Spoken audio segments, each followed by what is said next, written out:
Hello everyone. I hope I'm clearly visible, audible to you guys. So I welcome you all for this session. I am Dr. Priyanka here, and today I'm here to continue my series on diabetes mellitus which I have started. So in this diabetes mellitus integrated series, we have already covered one lecture in which I taught you the anatomy of the pancreas. Pancreas is although anatomically a one organ, but histologically and functionally it is double organ. So I taught you the histology of pancreas. So dual organ means it is having two parts, exocrine part, endocrine part. Exocrine part secrete enzymes, endocrine part secrete hormone. I am interested in endocrine part to teach you diabetes mellitus. We have seen the endocrine part is the islet of Langerhans. It is a collection of cells. So there are four major and two minor cells: alpha cell, beta cell, delta cell, pancreatic polypeptide cell, D1 cell, and enterochromaffin cells. So these are the total 6 cells, collection of which is known as islet of Langerhans. So we have understood the normal anatomy and histology of pancreas. I have revised you also. After that, we have understood the mechanism of glucose homeostasis. In human body, glucose is in homeostasis. The level of the glucose in the blood and the cell is maintained in homeostasis by two hormones, insulin and glucagon. Insulin is secreted by beta cells of the pancreas and glucagon is secreted by alpha cells of the pancreas. So these beta and alpha cells secreting insulin and glucagon respectively are very important for maintaining glucose homeostasis. We have seen how in fasting state glucose homeostasis is maintained and how postprandial after meal the glucose homeostasis is maintained by these two hormones. During fasting, glucagon is the predominant hormone, and during meals, after meals, insulin is the predominant hormone. We have seen all this in the last lecture. I advise all of you, I request all of you, those who have missed part 1 of this series, please watch the recording once. You will, otherwise you are losing it, right? So you cannot afford losing it, you cannot afford missing it. Anyways, after that, we have seen the classification of diabetes in the last lecture. Type 1 diabetes, type 2 diabetes, gestational diabetes, MODIs, maturity onset diabetes of young. So we will study one by one all in detail. We have seen type 1 and type 2. Type 1 is rare, 10%. Type 2 is more common, it is 90%. But before understanding the pathogenesis of various diabetes, which I am going to teach you in this lecture, you should understand insulin regulation. In the last lecture, we have already seen what is diabetes, the introduction of diabetes, the prevalence, the incidence of diabetes, the 5 topmost countries in the world which is having highest prevalence of the diabetes. We have seen the classification of diabetes. We have seen glucose homeostasis by insulin and glucagon. Let me start insulin regulation in this lecture. These three are covered in part 1 of this series, I guess. Yes. So let me start with insulin regulation. So I will teach you physiology first, the physiology portion. In physiology, then I will come on pathology, then I will come on medicine, then I will come on pharmacology, right? So in physiology portion, I will teach you how insulin is synthesized, how it is released in blood, and what is the action of insulin, how it is acting, right? So let me start with insulin regulation. How insulin is synthesized, how it is released, what is the action, right? Let me come how insulin is synthesized. So you tell me where insulin is synthesized. Of course, it is synthesized inside pancreas. Can you see? This is the pancreas, the intra-abdominal organ pancreas. Inside pancreas, where it is synthesized, exocrine part or endocrine part? Of course, endocrine part. Exocrine part secrete enzymes. Endocrine part secrete hormone. Insulin is a hormone. So I will talk about endocrine part. So this is the pancreas. You can see here in this pancreas, you can see this is the islet of Langerhans. In this, there are 4 cells, alpha, beta, delta, and glucagon, pancreatic polypeptide. I'm interested in beta cell. I'm interested in beta cell. Let me zoom one of the beta cell. This is one of the beta cell in front of you. Beta cell. So please imagine this cell is inside the pancreas. Inside pancreas, ke inside islet of Langerhans of the pancreas, this is the beta cell. Inside which I will synthesize insulin. So can you see this is a cell? Okay, you all can see the border of the cell. This is a beta cell inside the pancreas. So how insulin is synthesized? First, a pre-proinsulin is formed, then it will convert it into proinsulin, and then it will be converted into insulin. So what is the difference between them? Do you know the difference? Okay, I will tell you. So in pre-proinsulin, there are four things: alpha chain, beta chain, a connecting peptide between alpha and chain known as C peptide. C for connecting peptide, and a signal peptide on the amino terminal of beta chain, right? So alpha chain, beta chain, connecting peptide between alpha and beta chain, and a signal polypeptide. These 4 things constitute together pre-proinsulin. From this pre-proinsulin, the signal polypeptide is gone. It is eliminated. It is eliminated and it is gone. Now only 3 chains are remaining. Alpha, the red one, the beta, the blue one, and connecting peptide between them, C peptide, the green one. These three together constitute proinsulin. So in proinsulin, we have three things: alpha, beta, and connecting peptide. Now this connecting peptide will separate.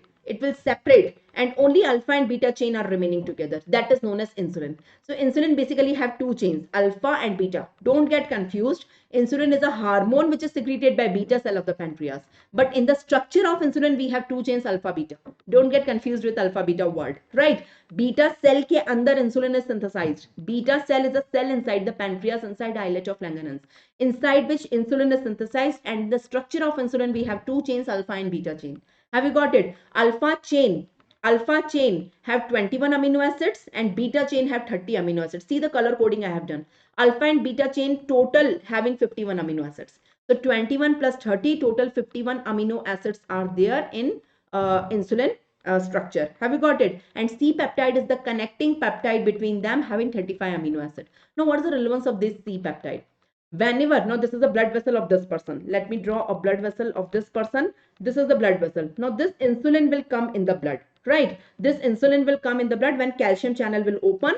So because of calcium influx, the insulin is present in the granules, and this insulin, see here, this insulin will come in the blood. But whenever one molecule of insulin come in the blood, along with it one molecule of C peptide also come in the blood. So in human blood vessel, whatever amount of insulin is coming, the same corresponding amount of C peptide also coming in the blood. You will say, ma'am, what is the relevance of this? What is the relevance? The relevance is that imagine a person is diabetic in front of me.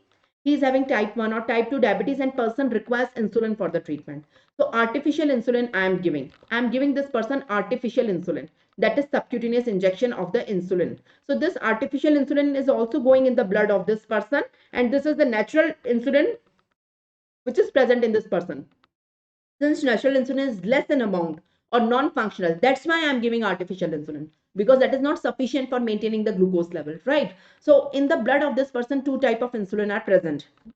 I'm sorry. If you take the blood sample of this person in a test tube, both insulin will come.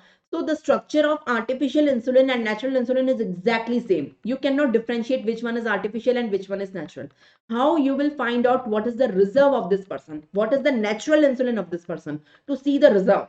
So don't check for insulin level, check for C peptide level. If you check for C peptide level, C peptide is only associated with endogenous natural insulin. C peptide is not associated with artificial insulin. So whatever is the amount of C peptide, it is the amount of endogenous insulin, right? So you can differentiate how much is the endogenous insulin. So you can say C peptide is a surrogate marker for endogenous natural insulin. Give me a thumbs up if you got it. So that is the relevance of C peptide you should know. So this is how insulin is synthesized. So first, a pre-pro insulin is formed, which is total 86 amino acid chain, having four chains: alpha chain, beta chain, C peptide, and a amino terminal, right? From this proteolysis, remove the amino terminal signal peptide. Now proinsulin is formed, having only three things: alpha, beta, and C peptide.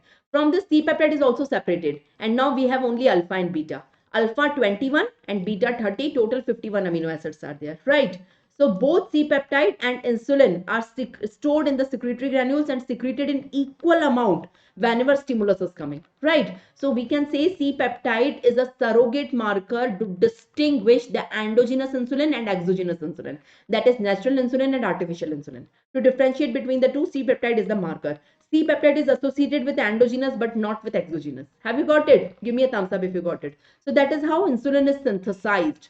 Let me tell you how insulin is released. After synthesis, it is there, but how it comes out. So can you see, this is a diagram, a beautiful master diagram in which I am going to teach you the entire chapter ahead. See this master diagram. Let me explain you this master diagram. See, this is a person taking meal. This is just suppose this is a person. I am the person and I am taking meal. The meal can be the breakfast, lunch, or dinner.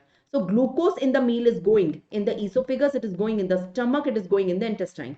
From stomach and intestine, this glucose is absorbed and glucose will go in the blood. Can you see the red dots I'm marking with blue? This is the glucose. Whenever blood glucose level is more than 70 milligram per deciliter, this happens during meal only. Without, I have a meal 2 hours back. I have my breakfast 2 hours back. So currently my blood glucose level is less than 70 or less than 80, right? 80 to 100. But when I will have a meal, my blood glucose level rises again. So whenever blood glucose level is more than 70, it will go to the pancreas. The glucose will go in the pancreas. Can you see this is pancreas? Let me show you. This is pancreas. Inside pancreas, this is the beta cell of the pancreas. Can you see this is a beta cell of the pancreas? In this beta cell, glucose is going. This glucose is entering inside the beta cell via a transporter. The name of the transporter is GLUT2. GLUT2. G-L-U-T, GLUT2 transporter. Glucose is entering inside. After entering inside, glucose get converted. Let me zoom this beta cell. This is a beta cell. This is the same beta cell which is drawn here. The same beta cell is this. So can you see glucose is entering in this? Glucose. When the concentration of glucose is more than 70 milligram per deciliter, it is entering. The glucose is entering inside this beta cell. After entering inside this beta cell, glucose get converted into glucose 6-phosphate. Glucose get converted into glucose 6-phosphate, and during this process, 1 ATP is released. Right. Now on this beta cell, there is another transporter, that is potassium channel. This potassium channel is ATP sensitive. When ATP is secreted, this ATP will act on this and inhibit this channel. Inhibit this channel, degrade this channel, inhibit this channel. So influx, this arrow is wrong, huh? Normally it is doing influx. Normally it is doing influx of potassium, but now there is no influx of potassium. There is no influx of potassium because ATP is inhibiting this channel. There is no influx of potassium. So the membrane will get depolarized. Membrane of this beta cell will get depolarized because of inhibition of this potassium channel. The membrane got depolarized. Because of depolarization of the membrane, there is third channel, that is calcium channel, present on this beta cell, that will get stimulated and that will open. So calcium will come in it. Whenever calcium will come in, then only insulin can go out. So this is exocytosis of the insulin. Insulin is going in the blood along with C-peptide. So insulin, can you see this is green color granules of the insulin. Insulin is present in the form of the granules inside the beta cell. But to take it out, calcium channel should open. When calcium will come in, it will cause exocytosis of the insulin. So let me draw this diagram, the same diagram, to show you how insulin is released. So this is a beta cell. Draw a beta cell with me. Beta cell of the pancreas. On this beta cell, draw 3 transporter. One is GLUT2. GLUT2. The second is ATP sensitive potassium channel. ATP sensitive potassium channel. And third is calcium channel. Third is calcium channel. So how you will do it? So whenever blood glucose level is more than 70, this is glucose, huh? Whenever blood glucose level more than 70 milligram per deciliter, this glucose will come in. Whenever this glucose will come in, glucose get converted to glucose 6-phosphate. But during this process, 1 ATP is released. Can you see this ATP? This ATP will go to potassium channel and inhibit the potassium channel. So influx of potassium is inhibited. Now, because of which the membrane will get depolarized. Because of depolarization of the membrane, this calcium channel will get stimulated. It will open. It is causing influx of calcium. More and more calcium come in. Because of more and more calcium coming in, there are insulin granules that will go out. So this is how insulin release occurs. You have to understand all this if you want to understand the pharmacology portion, the mechanism of action of various drugs. In this diagram only, I will teach you the mechanism of action of metformin. I will teach you mechanism of action of all, glycoside, glyconclaside. So all the mechanism of action by guanides, I am going to teach you in this diagram only. So this is the master diagram. Okay, so how you will write in your exams? So glucose is the key regulator. It is the stimulator for the beta cell. So whenever blood glucose level is more than 70, it stimulates beta cell. It enters inside the beta cell via transporter. The name of the transporter is GLUT2. After entering inside, glucose get converted to glucose 6-phosphate via enzyme glucokinase. And during this process, 1 ATP is generated. This ATP go and inhibit potassium channel. ATP sensitive potassium channel, because of which the membrane will get depolarized, because of which calcium channel will open, it will stimulate open, because of which calcium influx will take place. Because of the calcium influx, insulin will go out, that is the release of the insulin. I want thumbs up from everyone. So this is the diagram. You can imagine, you can see the same diagram I have shown here also. So you can see on beta cell the 3 channels, the 3 transporters, GLUT2, ATP sensitive potassium channel and calcium channel. So how insulin, now see this diagram, see the blood vessel. Okay, see the blood vessel in this diagram. Can you see this is the blood vessel in this diagram? In this blood vessel, can you see the red dots are the glucose? First diagram only glucose was there, and this glucose is going to the beta cell and taking insulin out. The blue dots are the insulin. Now along with glucose, insulin is also present. Both are present in the blood. Glucose is also present. Initially, after taking meal, only glucose was present. But glucose is going to the pancreas and taking insulin out. So insulin is the friend of glucose. Glucose is asking insulin, please come with me. I want your help, right? So both insulin and glucose are present. Now what will happen? What will happen? Let me teach you the effect. The action of the insulin. After coming in blood, how it is showing the action. The action of the insulin is the absorption of glucose in the target organs. How it is doing it. Insulin action. Insulin acts on three organs in the body. What are the three organs? These are known as target organs. Target organs for the insulin. Target organ for the insulin. There are three target organ for the insulin. Number one, liver, you can see. Number two, skeletal muscle, you can see. And number three, adipose tissue, you can see. So liver, skeletal muscle and adipose tissue. These are the three target organ for the insulin. Have you got it? Three target organ for the insulin. These three organs have cells. Liver have hepatocytes. Adipose tissue have fat cells, and skeletal muscle have skeletal muscle cell. They have receptor for insulin, right? So see, I have drawn these three organs. Can you see? These are the three organs I have drawn. So this one is the liver, this one is the skeletal muscle, this one is the adipose tissue. Can you see? Their cells. On their cell, insulin receptor is present. Insulin receptor is a tetramer. Can you see? Here is the insulin receptor, a tetramer, and here is also a tetramer. So insulin from the blood is going to these three organs and acting on the receptor of these three organs, right? Have you got it? So how insulin will go on these three organs and make a door for glucose, and then later on, once it makes a door for the glucose, glucose will enter in these three organs. Glucose cannot enter in these three organs directly without insulin. That's why glucose, after coming in the blood, it is going to the pancreas, taking the insulin out, asking the insulin, you please go in these three organs, make door for me, then I will enter in these three organs. So insulin is going in these three organs, the target organ. This is the diagram of target organ. Please see, this is one of the target organ cell. Either it is a liver cell, or it is a fat cell, adipose tissue, or it is a skeletal muscle cell. Appreciate the cell membrane. This is the cell membrane. Appreciate on the cell membrane the tetramer receptor for the insulin. Okay. So can you see, these are the two alpha unit, these are the two beta unit, and this is insulin, the green color molecule. It is coming from blood.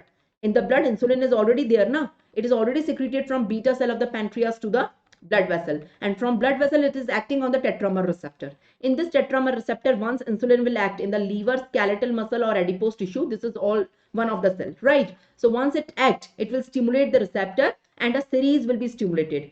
Insulin receptors की एक series, IRS series will be stimulated. These are the intermediates. They all get stimulated. IRS 1, 2, 3, 4. So a series will be stimulated that will ultimately lead to what? In the cytoplasm of these three cells, there is a receptor.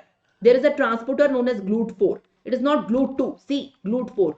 GLUT4 is present inside the vesicle in the cytoplasm of these cells. Liver, skeletal muscle और adipose tissue के cytoplasm में GLUT4 होता है. लेकिन once insulin come and bind with its receptor, because of this series, this GLUT4 will go on the plasma membrane and get implanted on the plasma membrane, on the cell membrane or plasma membrane. From the cytoplasm, look at the arrow. It is going to the cell membrane. Look at the arrow. From the cytoplasm, it is going to the cell membrane. That is transportation of GLUT4. It is known as trafficking and docking of GLUT4. So basically, insulin, what insulin is doing? Insulin is coming, binding with its tetramer receptor, forming a series, stimulating a series IRS 1, 2, 3, 4, 5, the intermediates, and because of which the GLUT4, which is present in the cytoplasm of this cell, is shifted, is transported, is trafficking and docking of this receptor on the cell membrane. Now this is the door for glucose. Now this is the door for glucose, and glucose can do entry into these three cells after making a door, right? So you can see GLUT4, the purple color. You see here, GLUT4 here, GLUT4 here, GLUT4 here. So first insulin is coming from the blood in these three cells, acting on its receptor.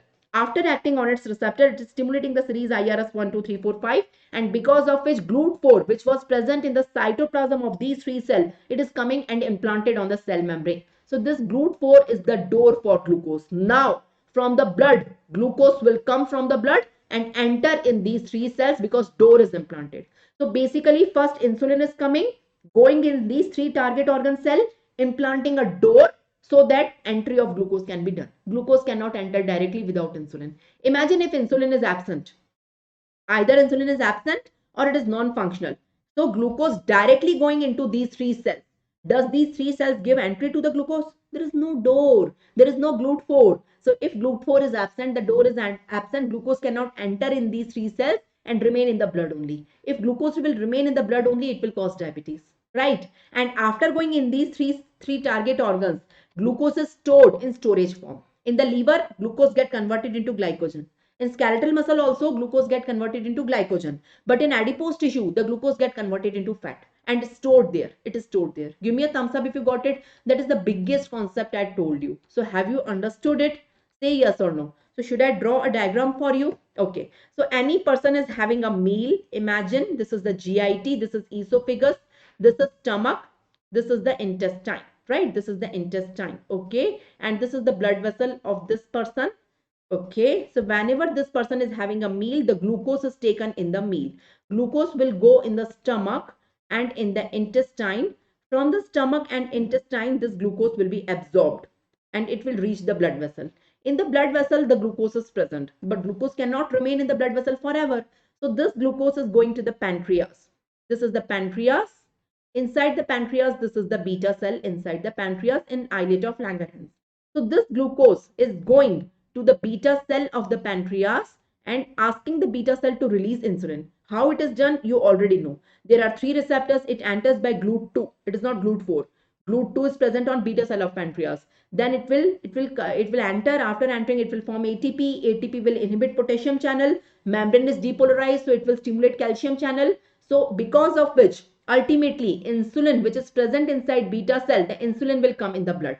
So glucose after coming in the blood, stimulating the beta cell to secrete insulin in the blood. Now in the blood, both are present. The insulin, the red dots, the glucose, the red dots, and insulin is the blue dots, right? Now this insulin will go into three target organs. So let me draw a liver, let me draw a skeletal muscle, and let me draw a adipose tissue. These three are the target organs. If glucose enter in these three target organs, it cannot enter because door is absent. The door is GLUT4. So first it will send insulin. So insulin will go in these three target organ. This also, this also, this also. See the blue insulin. It is going. On these three target organ, there are receptor for insulin, the tetramer receptor. The tetramer, insulin will act on its receptor. After going in these three target organs, insulin will act on its receptor, the insulin receptor. So a series will be started, IRS 1, 2, 3, 4, 5, because of which there is a door which is present in the cytoplasm of these cells. There is a door which is present in the cytoplasm of these cells. The name of the door is GLUT4. The GLUT4 is present in the cytoplasm of these cells. From the cytoplasm, it is shifted to the plasma membrane of these cells. The plasma membrane of this cell. So this is a door for glucose. Now, glucose will come from the blood and enter into these cells via this door. And get stored in these three organs. In this liver, it will be stored as glycogen. In muscle also, it will be stored as glycogen in skeletal muscle. In adipose tissue, it will be stored like fat. So this is the storage form. Now, during fasting state, the reverse will happen when glucagon will come. The glucose will leave the target organ and go in the blood. Give me a thumbs up if you got it. So basically, glucose cannot enter directly in these three target organs without doors. For making doors, the glucose require insulin. That's why after coming in blood, insulin is first going to the pancreas, causing the release of insulin, and insulin is making the doors, then glucose is entering. If you have understood this master diagram, you can't believe how easy ahead the chapter will be for you. It will be fun for you. You have understood everything. If you have understood the basic now, you have understood everything. Believe me, right? So the same thing is written in front of you. This is the action of insulin. So insulin have a tetramer receptor, two alpha unit, two beta unit on the three target organ, liver, skeletal muscle and adipose tissue. You can see liver, skeletal muscle, adipose tissue. On these three target organ, there is a tetramer. So it is the beta subunit with which it is the alpha unit it will bind and beta unit will stimulate it. Beta unit will give rise to a series known as IRS. IRS 1, 2, 3, 4, 5. They will be stimulated and after stimulation of IRS, the door, that is GLUT4 is the door for glucose, that will be implanted from the cytoplasm to the plasma membrane. So this is known as trafficking and docking. Trafficking and docking, that is transportation, the shifting of the GLUT4 from the cell cytoplasm to the cell membrane. So ultimately door is there, so glucose uptake can take place. And after going inside, it will be stored in the form of the glycogen, protein and lipid inside these three target organs. So that is the mechanism of action of insulin. We are done with insulin regulation. We are done how it is synthesized as a pre-proinsulin, then proinsulin, then insulin, then how it is released in the blood. So glucose is the trigger and how after coming in the blood, its action. So it is showing action on 3 target organs: liver, skeletal muscle, and adipose tissue. Let me start my chapter today, the pathogenesis of diabetes. Now the two type of diabetes, type 1 and type 2. I'm sorry, in both of them, there is hyperglycemia. In both of them, there is hyperglycemia, but the mechanism, underlying mechanism of hyperglycemia is different, right? So let me teach you the pathogenesis of type 1 diabetes. Then I will teach you the pathogenesis of type 2 diabetes, right? So let me start with type 1 diabetes ka pathogenesis. Type 1 diabetes mellitus ka pathogenesis. What's the problem here? Body cannot make insulin, make, because it is synthesized in beta cell are destroyed. Who will destroy beta cell? I will tell you. But since the beta cell are in the pancreas are destroyed, there is no even a single beta cell. No beta cell. So no insulin. Insulin level in them is zero. Literally it is zero because there is no beta cell in them. Inside their pancreas, there is alpha cell. There is delta cell. There is PP cell, other cells, but beta cell is absent. Since beta cell is absent, they cannot synthesize insulin. So that's why they will have hyperglycemia. Have you got it? Now, why they cannot synthesize insulin? Because of autoimmunity. It's who is causing destruction of beta cell? Body's own T lymphocytes. Body's own T. You will say, ma'am, why? The T lymphocytes should kill the foreign cells, not the cell.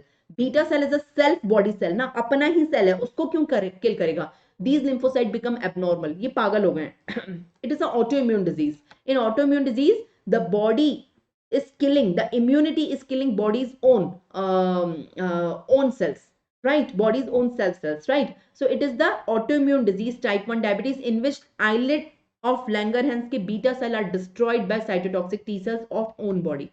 Have you got it? This is the pancreas. You can see the islet of Langerhans. Inside the islet of Langerhans, I am interested in beta cell. I'm not interested in alpha cell, delta cell, PP cell, other cells. Beta cell. So this beta cell is destroyed. It is destroyed by T lymphocytes of the body, the immunity, right? Now, can you see this is the pancreas? Please everyone appreciate. This is the pancreas. Inside the pancreas, this is the beta cell. This is the beta cell. Now, sometimes in our body, there are two type of T cells. Now, cytotoxic T cell and helper T cell. The cytotoxic T cell become abnormal. They become self-reactive. They become self-reactive. Self-reactive means they kill body's own cells. They become self-reactive. Self-reactive, that is autoimmunity. They are killing body's own cell, the beta cell. These T lymphocytes in the blood, they become abnormal. They become self-reactive cytotoxic T cell. But normally it happens in me also. But I am not type 1 diabetic. It happens in you also. We are not type 1 diabetes. So it happens in everyone. But body has the ability to eliminate these mad T lymphocyte. These T lymphocyte become mad now. They are killing body's own cell. So body will eliminate them. The body have a capacity to eliminate the mad person. If the T lymphocyte become mad, they are killing own. So if in an army, one of the soldier become mad, instead of killing the enemy, it is killing own, India's own population or country's own population. So what the government will do? Government will kill that soldier. No. So we will kill that mad person. We will eliminate that mad person, because instead of killing foreign, the mad person is killing own cell. So these cytotoxic T cell become self-reactive. Self-reactive means they become mad. So body will eliminate them by a mechanism that is known as self-tolerance. So we all have self-tolerance in us. Whenever any of our T lymphocyte inside my blood become mad, the body will eliminate it. Body will eliminate the mad person. That it is killing the self, it is not killing the foreign, right? So ये धोखा दे रहा है, अपने ही persons को मार रहा है instead of killing the foreign. So body will eliminate them, right? The mechanism is known as self-tolerance. Now in diabetes person, due to some mutation in type 1 diabetes, due to some genetic abnormality, these self-tolerance is lost. Body cannot eliminate them. So cytotoxic T cells become self-reactive, but body cannot eliminate them. Since the body cannot eliminate them, they will kill the beta cell of the pancreas. Since the beta cell of the pancreas are killed, body don't synthesize insulin. Beta cell ही नहीं है तो insulin कहाँ से आएगा? Since there is no insulin, glucose cannot enter in these target cells, because the door is not synthesized. Door is not implanted on the plasma membrane because insulin is absent. So glucose will remain in blood only. It will cause hyperglycemia. It will cause type 1 diabetes. So that is the pathogenesis of type 1 diabetes. I hope it is crystal clear to you. Please give me a thumbs up if it is crystal clear to you. Everyone give me a thumbs up. So in type 1 diabetes, due to genetic abnormality and environmental trigger, there is loss of self-tolerance. Self-tolerance is the ability of the body to destroy the mad T lymphocytes which become self-reactive. But since self-tolerance is lost, there is no self-tolerance. So the self-reactive T cells are not killed. They are not killed. They are not deleted. They remain viable only. And since they are not killed, they will go in the pancreas. They will attack the beta cells of the pancreas and decrease the beta cell. Beta cell is the antigen, autoantigen for it. So decrease insulin. If insulin is decreased, glucose is increased. Insulin and glucose are inversely proportional. That will lead to hyperglycemia, and that is the mechanism of action, mechanism of pathogenesis in type 1 diabetes. I hope it is crystal clear to you. I want thumbs up from everyone. Whether you are watching it live or recorded, please give me a thumbs up. Drop a thumbs up in the comment box. Please, everyone. So have you got it? Okay. So the same thing shown in this beautiful diagram. Let me explain you this diagram. Please see the healthy person. Then you will see the diabetic person. Please see the healthy person. In the healthy person, please see the pancreas. Can you see a pancreas? Inside the pancreas, see the red dots are the beta cell. These are the beta cell. Inside islet of Langerhans, these are the beta cell, and these are secreting insulin. See, the blue dots are the insulin. The blue dots are coming from the red dots. So beta cells secrete insulin in the blood, and insulin is acting on the glucose. Can you see? One insulin is taking one glucose. Insulin is acting on the glucose, so glucose level is low or it is normal. Glucose level is 80 to 100 is normal. But see a diabetic person, type 1 diabetes I am talking. See the diabetic person. So can you see these cells are self-reactive cytotoxic T cell. Self-reactive. These are the T lymphocyte which become self-reactive. These are immune cells which become self-reactive. Now self-tolerance is lost. Body cannot kill these mad ones. So these are killing. See the cross. They are killing the beta cells of the pancreas. Since beta cell are killed, there is zero beta cell. All the beta cell are killed. So there is no insulin. See, compare. यहाँ पे insulin था, यहाँ पे no insulin. Insulin is absent. Since insulin is absent, glucose is abundant in blood. Hyperglycemia that leads to diabetes. So this is the mechanism of action of the same thing I have shown you. Now you should ask me two things. What are the two things you should ask me? Ma'am, what is the genetic abnormality that is leading to type 1 diabetes? What is the environmental trigger that leads to type 1 diabetes? So one by one I will teach you both. Let's come on genetic abnormality of type 1 diabetes. So the genetic abnormalities, you know, humans, all cells of the humans, they have a nucleus, and inside the nucleus we have chromosomes. How many chromosomes? Either the humans have 46 chromosomes, you say, or 23 pairs, you say, right? So this is pair number 1, this is pair number 2, pair number 3, pair number 4, pair number 5, likewise. So total we have 23 pairs. I am interested in pair number 6. Pair number 6. In the pair number 6, let me draw it separately. We have a gene. The name of the gene is HLA. The name of the gene is HLA. HLA is the name of the gene which is present on chromosome 6, pair chromosome 6. This HLA, the exact gene is HLA DR3, DR4. It become mutated. Normally this HLA, now genes form proteins. We know with the help of transcription and translation, all genes form proteins, right? So this HLA is also forming a protein. So with the help of transcription and translation, it form MHC, major histocompatibility complex. It is a protein. It is a protein formed by this HLA. So, and this MHC is going to the T lymphocyte and binding on the surface of this T lymphocyte. And this MHC is recognizing who is self, who is foreign. So the T lymphocyte kill only foreign, not the self. How the T lymphocyte come to know that he is foreign, I have to kill it. But he is self, I don't have to kill it. T lymphocyte don't have eyes. T lymphocyte is not a human, it is a cell. How the self identify that it is foreign, I have to kill it, and it is non-foreign, it is self. Non-foreign means self. I don't have to kill it. How? With the help of MHC protein. MHC protein is identifying who is foreign, who is self, and based on that, the T cell is acting. Now imagine, and MHC is formed by HLA. Imagine a situation, HLA is mutated. If HLA is mutated, the MHC will be abnormal. The MHC will be abnormal, so this abnormal MHC cannot recognize between foreign and self. So it will recognize the self also as foreign. वो अपने को भी foreign मानेगा. And that's why this T lymphocyte will become mad because of the MHC. So the problem is with the HLA, which is present on chromosome 6. So same chromosome 6 I have shown you. I have shown you in this diagram one of the chromosome 6. On this chromosome, there are a cluster, not only single gene. This is a cluster of genes, which is known as HLA. Actually, HLA DR3 and DR4. Learn the complete name. HLA DR3 and DR4. It is a cluster. So this HLA, with the help of transcription and translation, it is forming a protein. The name of the protein is major histocompatibility complex MHC, right? And this MHC is going on the immune cell. Can you see? This is the T lymphocyte I'm talking. On the T lymphocyte, this MHC is going and binding. This MHC can recognize, can distinguish who is self and who is foreign, right? Now imagine a situation if HLA is mutated. So the MHC which is formed is abnormal, right? This abnormal MHC is going here and binding on the immune cell. It cannot distinguish between self and foreign. So this immune cell will kill the self also instead of killing foreign. So that is the mechanism of action. Exact HLA is HLA DR3, DR4, which is present in 95% of the patient with type 1 diabetes.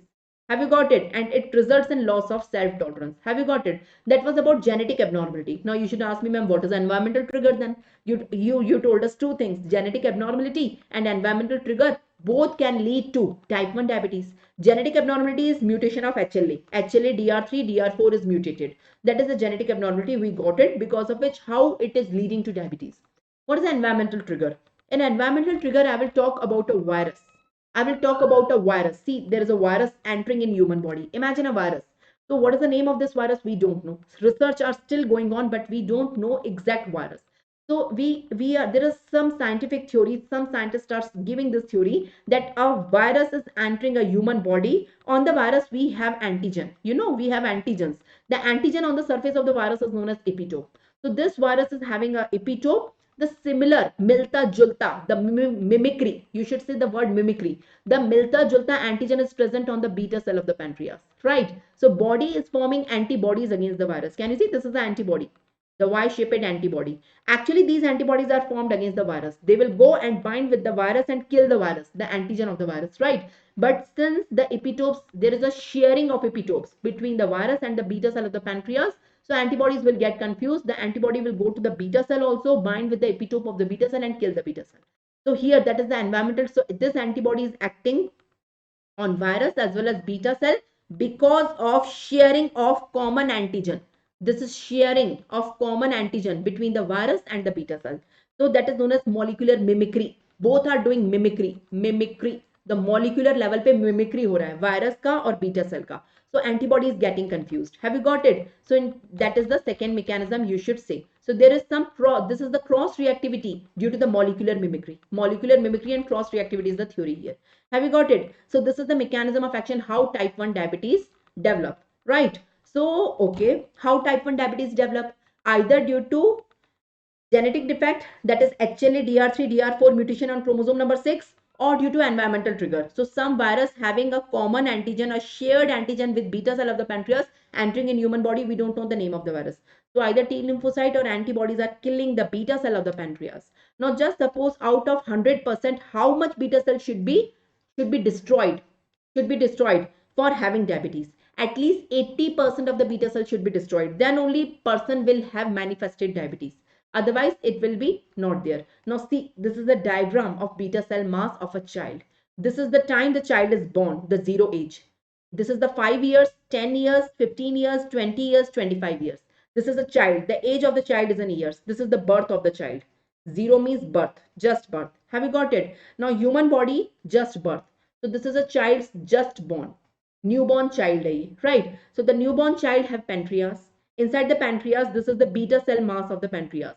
Total number of beta cell. Now as we grow, as human body grow from child to adult, all organs increases in size. Can you see? This is child, this is adult. All organs increases in size. So pancreas also increase in size, right? So beta cell mass also increase in size with time till puberty. Till puberty it happens. So as the size increases of the body, the beta cells also increase. So this is the beta cell. It is at birth. This is the amount of beta cell on the y-axis. Amount of beta cell at birth. So they will increase because the body is increasing in size. They are increasing. After that, they become constant. Why they become constant? Till 5 years they increase. 5 to 10 years, you can see 5 to 10 years they become constant. Because how much they are increasing, the same they are decreasing because of the destruction by T lymphocytes. Now they have a mutation in HLA, right? So T lymphocytes are abnormal in them. They are killing beta cell. तो जितना बन रहा है उतना ही destroy हो रहा है. So the beta cell mass become constant. After that synthesis नया नहीं होगा. After 10 years there is no synthesis. Mass increase नहीं होगा. Maximum size already achieved. Now only killing hoga. So beta cell decrease, decrease, decrease, decrease, decrease, decrease, decrease.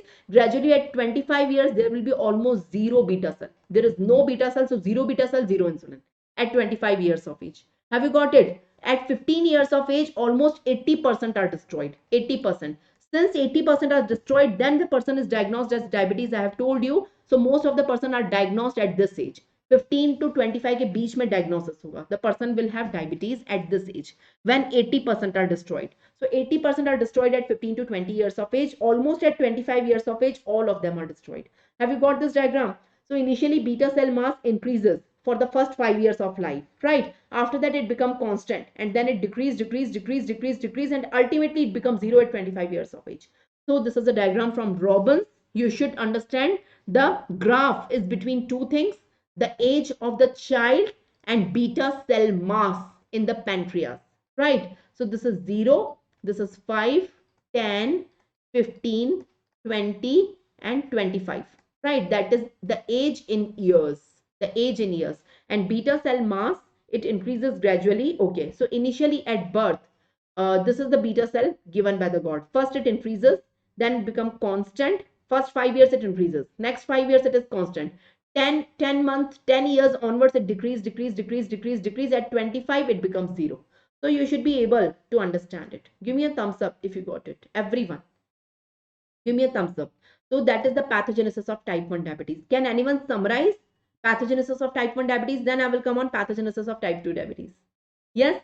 So what is the pathogenesis of type 1 diabetes? In type 1 diabetes, there is, what is the problem? Body cannot make insulin. Insulin banega hi nahi kyunki beta cells are destroyed. So who is destroying beta cell? Body's own immunity. It is autoimmune disease. So why body's own immunity? Which immunity? T lymphocyte. The cytotoxic T lymphocytes are killing the beta cells. Why they are killing? There are two theories. So genetic theory and environmental theory. Genetic theory means due to the mutation in HLA, abnormal MHC is formed, so immune cell beta T lymphocyte become abnormal. Or environmental theory means the virus is entering in human body having a same or common or shared antigen, molecular mimicry between the beta cell of the pancreas antigen and virus antigen. So again, a molecular mimicry and cross reactivity will take place.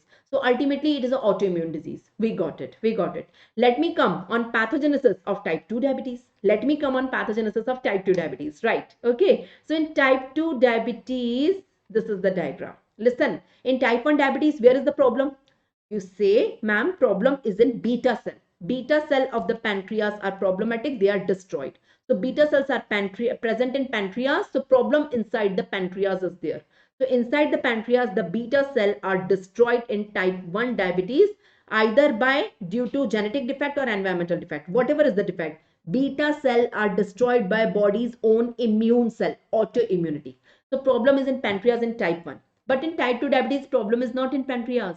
The pancreas is absolutely normal, absolutely normal, absolutely normal, and body can synthesize insulin. Absolutely normal amount of insulin is present in the blood. Pancreas is normal, beta cells are normal, beta cells are secreting normal amount of insulin in the blood. You will say, ma'am, then what is the problem? The problem is that the insulin which is present in the blood cannot act on its receptor on the target organ. There is a problem with target organ. Target organ पे जो receptor है ना, the tetrameric receptor for the insulin, you know na, there is a tetrameric receptor for the insulin that is defective. So insulin is present in blood, but it cannot act. So it is the qualitative defect. The insulin is non-functional. The quantity or amount of insulin is normal in blood because beta cell mass is normal. Inside the pancreas, beta cell are not destroyed. They are absolutely normal. So secreting absolutely normal amount of insulin in the blood. But that insulin cannot act on the target organ because the receptor is defective. Come on. So in type 2 diabetes, it is not the problem in beta cell of pancreas. The problem is in the target organ receptor of insulin. Have you got it? This is known as insulin resistance. What it is known as? It is known as insulin resistance. Resistance means the insulin is resistant. It is not acting on the target organ. It is, you know the meaning of resistant. So insulin is resistant. It is not acting on the target organ. Since it cannot go and bind with its receptor on these three target organ, the door for glucose is not opening. GLUT4 is not coming from the cytoplasm to the cell membrane, and glucose cannot enter in these cells. Since glucose cannot enter in these cells, glucose will remain in blood only. It will cause hyperglycemia. It will lead to type 2 diabetes mellitus. That is the mechanism of action. Have you got it? So there is a problem. There is a problem here with insulin resistance. Insulin resistance at the target organ. Here problematic organ target organ है. Type 1 में problematic organ pancreas था. So the summary is that type 1 and type 2 diabetes. In type 1 diabetes the problem is in pancreas के beta cell में problem है. Type 2 diabetes में target organ से मेरा मतलब है liver, skeletal muscle and adipose tissue के इंसुलिन टेट्रामेरिक रिसेप्टर में प्रॉब्लम है. Right? So type 1 में body cannot make insulin. Cannot make insulin. In type 2, the insulin can be synthesized. Body can make insulin, but insulin cannot act on the target organ. So this is the basic problem. Here insulin synthesis is the problem. Here synthesis is not the problem. Action of insulin is the problem. It cannot act. It can be made. It can be synthesized, but it cannot act. Have you got it? The second one is known as insulin resistance. Insulin resistance. Have you got it? So this is the basics you should understand. So treatment wise, the type 1 and type 2 diabetes differ. Treatment wise in type 1, since body cannot make insulin, insulin बनेगा ही नहीं, तो क्या treatment दोगे type 1 में? Type 1 में artificial insulin you will give from outside. So only treatment for type 1 is artificial insulin, injectable artificial insulin. There are receptors present in target organs in type 1. The receptors are normal. If you give artificial insulin, the structure is exactly same as that of natural insulin. So that artificial insulin will go to the target organ and implant the dose. So glucose will go in and diabetes problem will be solved. In type 2 diabetes, you will not give insulin. Insulin is already adequate. Insulin is already, if you give artificial also, insulin resistance cannot be solved, right? So giving insulin is the last resort in type 2 diabetes. Actually, you should ask me, many students ask me, ma'am, that then in type 2 diabetes, why we give insulin as the last resort if you are saying there is insulin resistance? No, resistance means what? What do you mean by resistance? Let me draw a target cell. This is a target cell. Target cell means liver, skeletal muscle और adipose tissue में से कोई भी cell है. One of the target cell. This is a tetrameric receptor.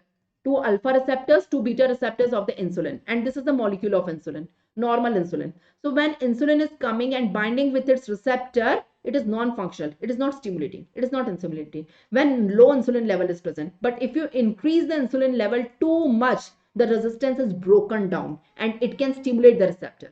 So receptor cannot be stimulated at low concentration, but it can be stimulated at high concentration. So that is the meaning of the resistance here, right? So if you give artificial insulin from outside, the amount of insulin at these receptors will increase and that can break the resistance. But that is a last resort. Before that, we will try some drugs, especially metformin, that will reverse the resistance. I mean, that will act on the target organ and that will solve the problem of insulin resistance, right? At the target organ insulin receptor. So that will be the treatment that will be differ. Have you got it? Have you got it? So that is type 2 diabetes. In type 2 diabetes, what is the problem? Due to genetic or environmental defect, there is a problem with insulin resistance at target organ, right? So what is the genetic factor here? Genetic में there is strong association as compared to type 1. Type 2 में genetic association strong है, but I don't know the name of the gene. What was the name of the gene in type 1? In type 1, H was actually DR3, DR4. Here, the name of the gene is not discovered yet. It is not. But there is some gene which is associated genetically with type 2. But research is going on. We don't know the name of the gene. If you say to compare, ma'am, genetic association, please compare genetic association in type 1 and type 2. You are saying both are genetically related. So the strong association is in type 2 as compared to type 1. But we don't know the name of gene in type 2. In type 1, it is actually. How we come to this conclusion? How we have concluded that there is more association genetically in type 2 as compared to type 1? By seeing twin concordance rate. Do you understand what do you mean by identical twin concordance rate? Just imagine there are identical twin. There are two types of twin now, monozygous and diamniotic dizygous. I'm talking about identical twins, monoamniotic twins, right? So identical twins may all the genes are same. If one of the twin is diabetic, there is 80% chance that other is also type 1 diabetic. 80%. So concordance rate between the two twins is 80%. But what about type 2? If one of the identical twin is having type 2 diabetes, there is 90 or 95% chance that other twin will also have diabetes. So this is known as concordance rate in identical twins. So here it is 80%, here it is 95%. So the disease is related genetically.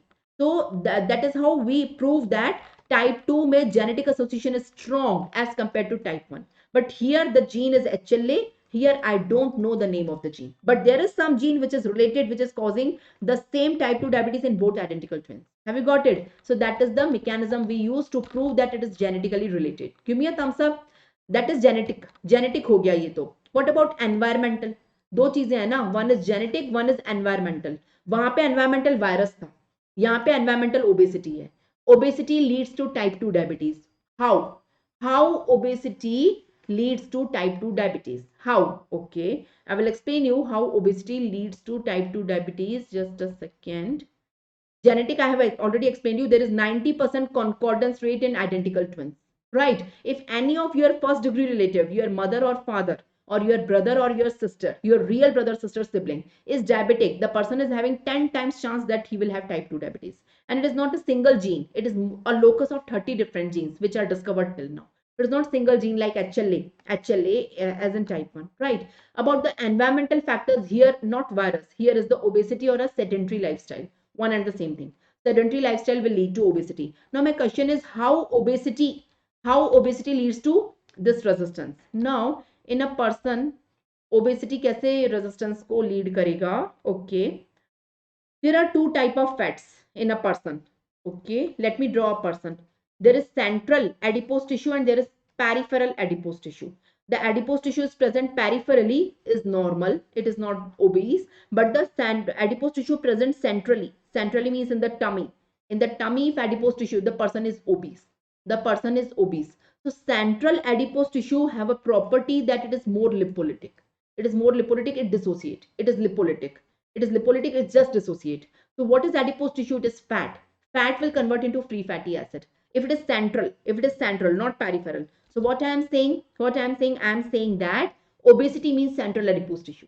It is not peripheral. So centrally, if tummy is more, the person is obese. So central adipose tissue is more lipolytic as compared to peripheral. The central adipose tissue convert into free fatty acid. So this person have excess of free fatty acid in the blood.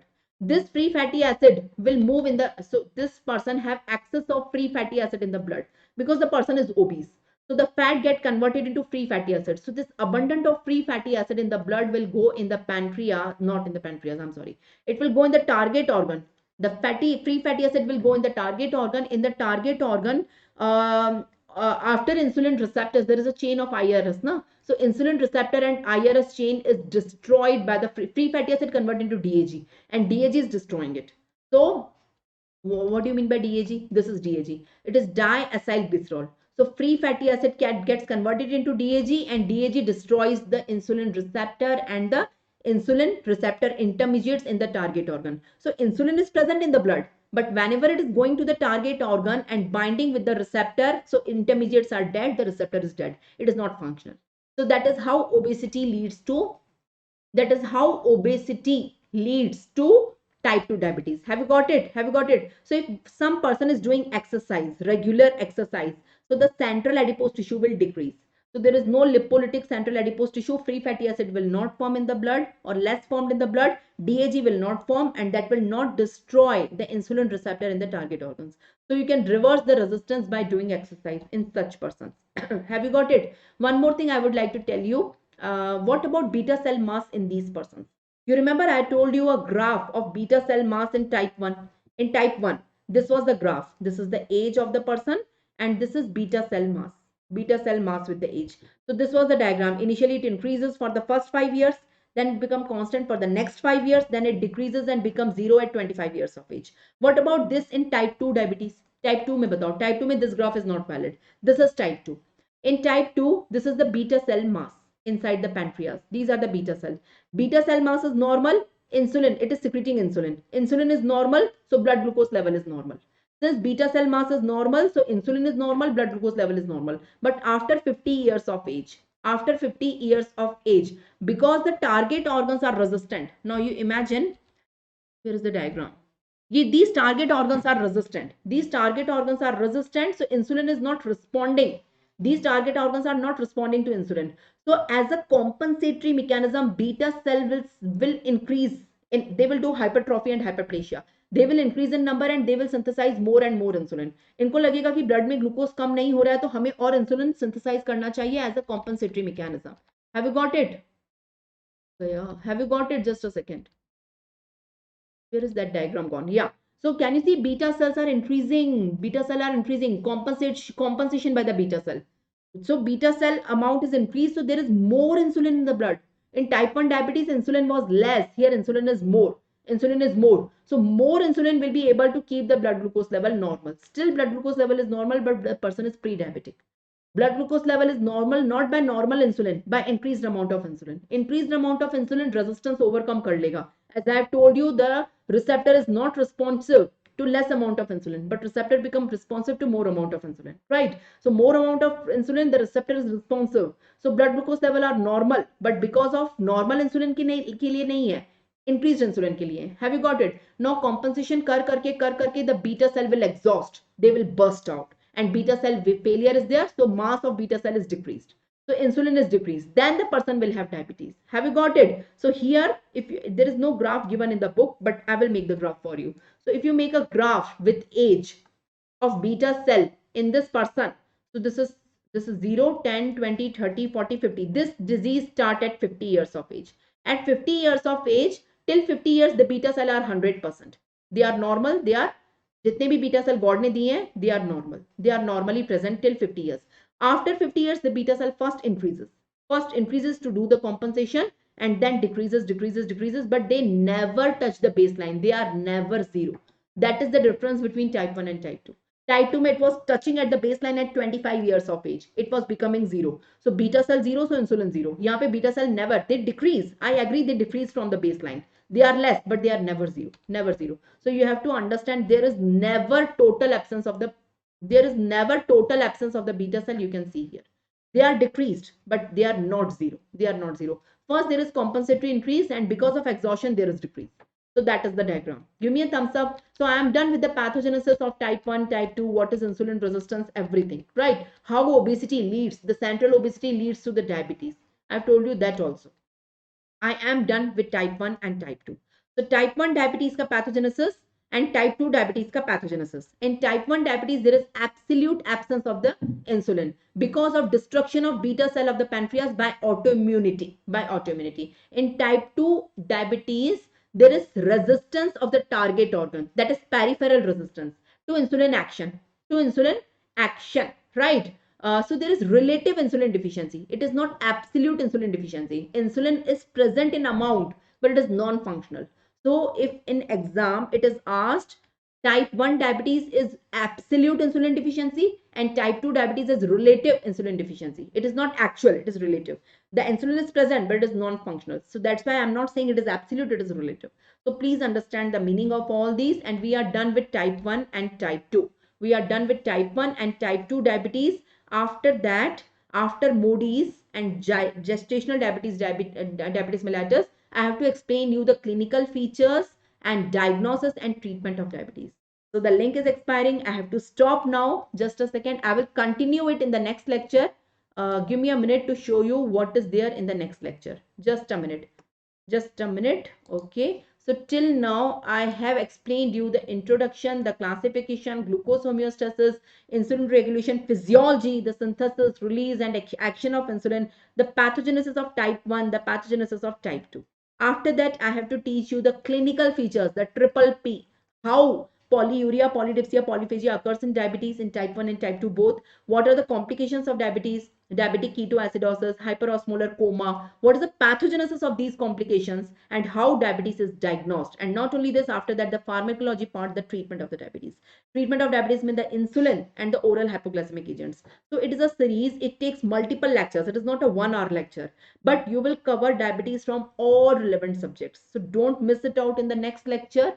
That is episode number 3. Don't miss it out in the next lecture. That is episode number 3. Just a minute. Give me a minute. So thank you very much for being with me in this lecture. I really enjoyed teaching you. Hopefully same from your side also. My next class, my third lecture, my third part 3 of diabetes mellitus integrated series. Diabetes mellitus series, integrated series part 3 will be tomorrow. Don't miss it out. I will continue it. Don't forget to write your feedback in the comment box right now. And okay. So on Unacademy, we have 2 types of paid subscription. One is Plus, one is Iconic. In Plus, you will get access to live and recorded lectures of Unacademy only. In Iconic, along with all the features which we are providing in Plus, that is Unacademy access, we will provide access of PrepReader also. So if you are thinking of taking a paid subscription, go with Iconic. That is my advice. To follow or not, it's your wish. Because in Iconic, you are getting Plus as well as Prep Ladder, and the price difference between Plus and Iconic is a little bit. Have you got it? So that is the thing. I suggest you, to those who are the newcomers, they don't know. So please install Unacademy Learners app from the Play Store. Go to the Play Store, install Unacademy Learner app from the Play Store. After installing, select the category as NEET PG. For all medicos, there is a category in that, there is a goal in that, that is NEET PG. So please select the goal as NEET PG. After selecting goal as NEET PG, please search my name. My name is Dr. Priyanka Sachdev. Dr. Priyanka Sachdev. Once you see my name, search my name, you will find a link, profile link of my name. Please follow that link. Please follow. Once you follow that link, you will get a number of free special classes recordings. You can watch any recording. You can watch, there are more than 500 recordings available there. That is free. That is, all of them are free. That are my lectures of patho, pharma, micro, physiology, and medicine, PSM. There are many lectures. More than 500 free recordings are available on the app. You have to install the app from the Play Store. Search my name, Dr. Priyanka Sachdev. In the NEET PG category, you will find my name, and you have to follow my profile link. Once you follow, you can see all the recordings. You can watch any recording. You can open and watch any recording. The only thing you require is a code to unlock the recording. The code is my surname only. That is Sachdev10. Sachdev. Sachdev10 is the code to unlock any recording on Unacademy.